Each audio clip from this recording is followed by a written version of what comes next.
Well, good afternoon, everyone. Can you hear me okay? Great. My name is Suzanne Donnelly. I am Passenger Revenue Director in the Great British Railways Transition Team. I'm aware that some of you may not be aware of the organisation, but I'll come on to that shortly. But today, in the next 15 minutes, I really want to talk to you about growth. I'm an optimist, but this is on the back of data and insights. We believe there's a really huge opportunity in Great Britain to grow the railway efficiently, both volumes and passenger revenues. But of course, that's not a very easy task. We've got a very fragmented structure in the UK, and we've got a very difficult backdrop of costs. So I'm going to give you a little bit of flavour of the journey that we've been on in this quest to go for growth. Just before doing that, a little bit of context about the Great British passenger market. As you would expect, like most countries, we saw significant hits from COVID. But if we look at the last financial year, 22-23, we earned around £8.3 billion in revenues from 1.4 billion passenger journeys. That is down on pre-COVID levels, and also the subsidy levels required to run the overall railway have increased quite significantly in that time frame too. So as well as imperatives, economic and environmental imperatives to grow the railway, we've got a real financial sustainability challenge on our hands. And a little bit on revenue recovery itself. So at headline level, revenue recovery is about 91% of pre-COVID levels. But actually, if you take the inflationary effect over the last 3 years, and also the fact that we've introduced a new line, the Elizabeth line in London, and adjust for those, actually that growth is probably closer to 75%. So again, we've still got quite a long way to go. And you can see from the graph, we kind of moved away from measuring traditional ticket-type transactions and much more to what customers are telling us are their journey purpose.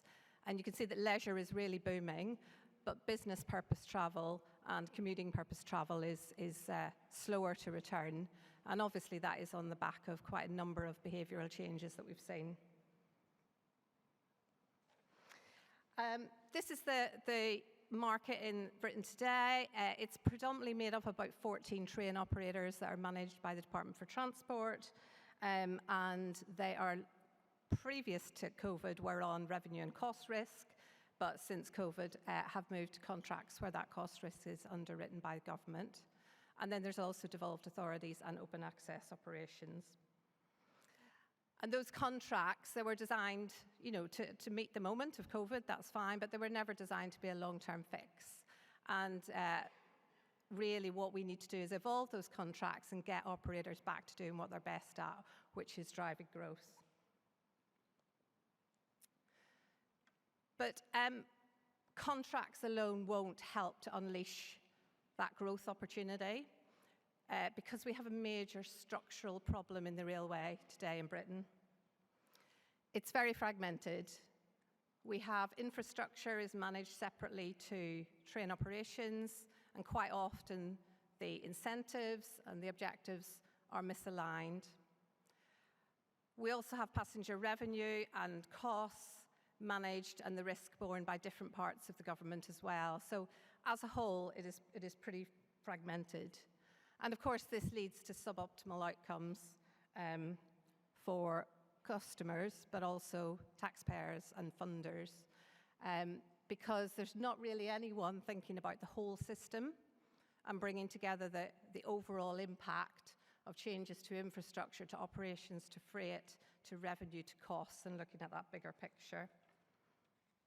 And furthermore, there's nobody that's accountable for the whole system apart from the Secretary of State.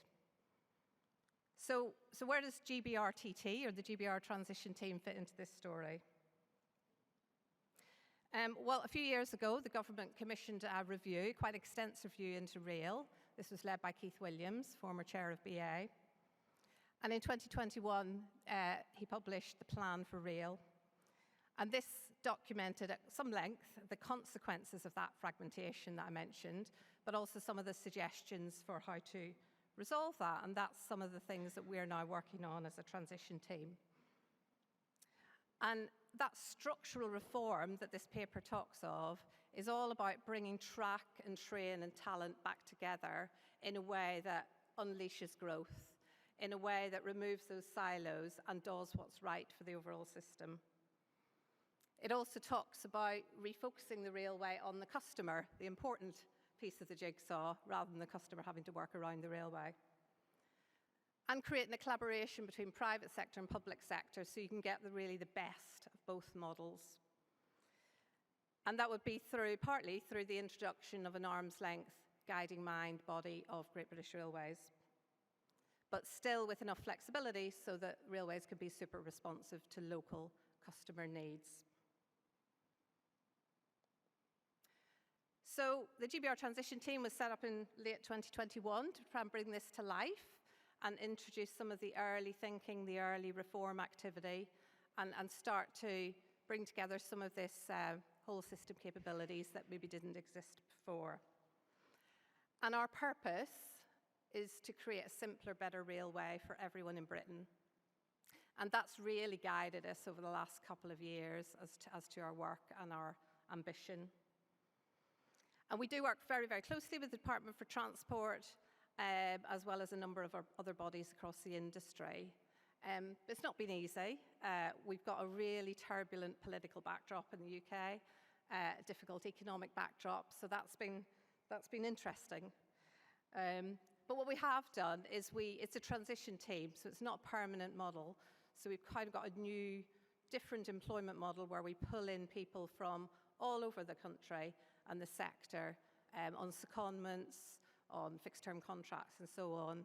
And that helps us to really tap into talent from the private sector, from train operators, owning groups, local government and beyond. And I'm really pleased that actually in that process, we've really helped to raise the bar on industry diversity. We know diversity isn't great in the railway, but I'm pleased to say the job offers that we've made over the last year, the proportion going to women, going to people from ethnic minority backgrounds, and to the younger generation have all been well in excess of the industry average. So I appreciate I've talked the last few minutes on quite a lot of the problems that have led to the real need for reform. But if there's one message that I want you to go away with today, it's about the fact that Britain's railways are awash with opportunity. And this shows you actually we've got such a small market share at the minute. 4.5% of all trips, if you exclude walking, are made on the railway, which is pretty small. But we undertook a study earlier this year which looked at all the trips across Britain and all of those trips on car particularly, and also plane and bus, where people considered rail but rejected it. So that not only told us why they're rejecting rail, but importantly we were able to value the fact that there's around about 375 million potential journeys per annum that we could be tapping into if we unleash these barriers or unlock these barriers. So that's where the 3 E's come in that I'm going to talk to you about now. Enabling, engaging, and encouraging. So enabling, so we're quite well placed as a transition team to pull together national insights, take national level data and help present that in a useful form back to the industry, be that government decision makers and beyond. So we've created regular reports, again, as I said earlier, going well beyond the traditional ticket type definitions to actually understanding at a journey purpose level, at a market and sector level. And we've also created tools such as a national passenger revenue forecasting tool to help us understand the impact of current drivers of demand and future drivers of demand. And we've also introduced other things like a national econometrics model so that we can measure the impact when we do run national marketing campaigns or make customer interventions. We can kind of model the impact of those. And I obviously mentioned the headroom study that I mentioned that give us an idea of the potential growth to go for. And that was also on the back of some national customer segmentation. So as well as local talks who run their own customer segmentation, we've got a view across the country of the types of people that we carry and who will be interested in travelling by rail.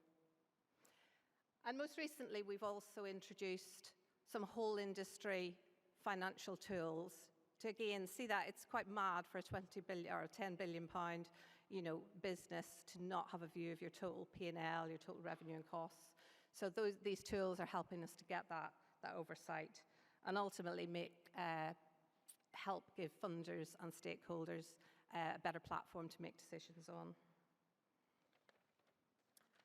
So the second E is about engaging. Excuse me.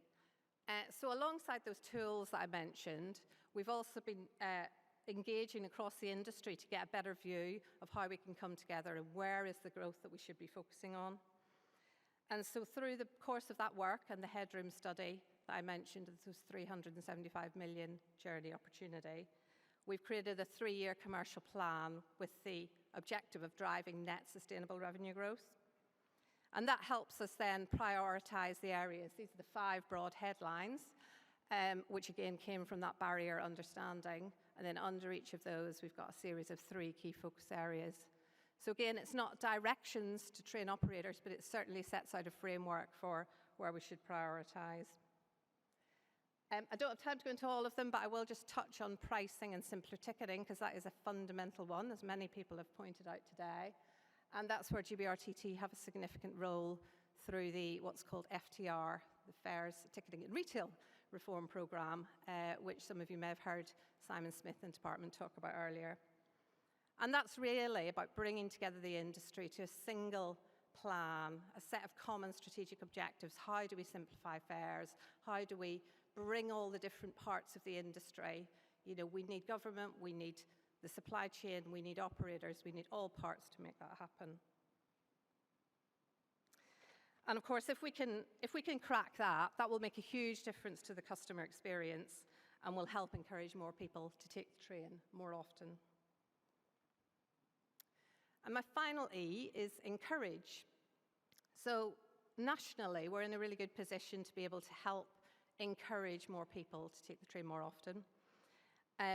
And tackle some of those known issues that we all face to a greater or lesser degree across the country. So back in 2021, for example, obviously a period of high uncertainty, we introduced the Book with Confidence ticket flexibility scheme. And that, again, met the needs of the moment, and it gave customers that peace of mind when buying their tickets. And since then, we've ran some tactical initiatives, such as the Great British Rail Sale, which was the first of its kind, last year, and we have also invested a fair amount in a national marketing strategy.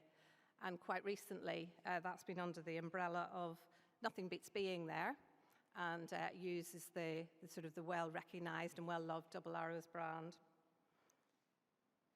We've also heard from the business-to-business space. We work really closely with the RDG, the Rail Delivery Group in Britain, and have been listening to what they've been telling us.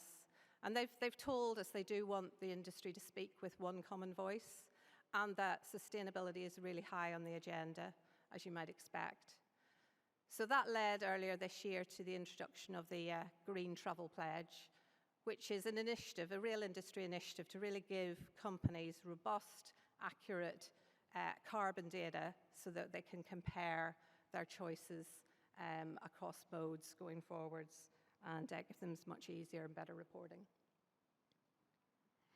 So in summary, I think there's lots of things that we're doing to both tactically and strategically support that growth, but there's still a very long road to go and lots of opportunity at play.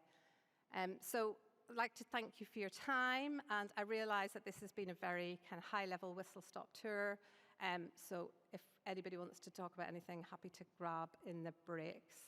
But otherwise, thank you for your time, and I hope it's given you a sense of optimism for the future. Thank you.